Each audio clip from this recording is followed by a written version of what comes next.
নিশ্চয়ই আমাদের তো অনেক বড় কর্মযজ্ঞ আমরা হাতে নিয়েছি। ইনশাআল্লাহ নির্বাচনে যদি জনগণ আমাদেরকে রায় দেয়, আমরা এই শিল্প খাতে যে চাকরি কর্মসংস্থান যেগুলো হারানো হয়েছে এবং নতুন কর্মসংস্থান সৃষ্টির জন্য আমরা অনেক বিশাল কর্মযজ্ঞ হাতে নিয়েছি এবং 18 মাসের মধ্যে আমরা 1 কোটি কর্মসংস্থান করার সিদ্ধান্ত নিয়েছি, প্রোগ্রাম নিয়েছি এবং কোন খাতে কত কর্মসংস্থান হবে, কতগুলো আত্মকর্মসংস্থান হবে, দেশে বিদেশে মিলে 1 কোটি আমরা 18 মাসে কর্মসংস্থানের কর্মসূচি হাতে নিয়েছি এবং তার উপর আমরা বিস্তারিত কাজ করেছি এবং এটা কিভাবে বাস্তবায়ন করব সেটারও সিদ্ধান্ত নিয়েছি।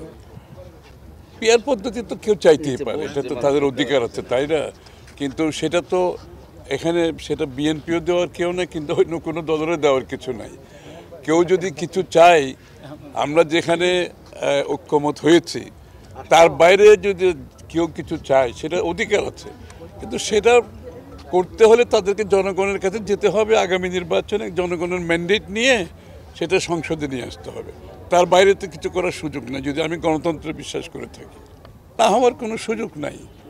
দেশকে যদি বাঁচাতে হয়, এই যে আপনারা যে কর্মসংস্থানের কথা বলছেন, আইন শৃঙ্খলার কথা বলছেন, জনগণ বিভিন্নভাবে আজকে সবাই নির্বাচনের দিকে তাকিয়ে আছে। তারা একটি নির্বাচিত সংসদ, একটি সরকার দেখতে চায় যারা জনগণের কাছে দায়বদ্ধ থাকবে, জবাব দিয়ে থাকবে এবং যাদের পেছনে জনগণের শক্তি থাকবে।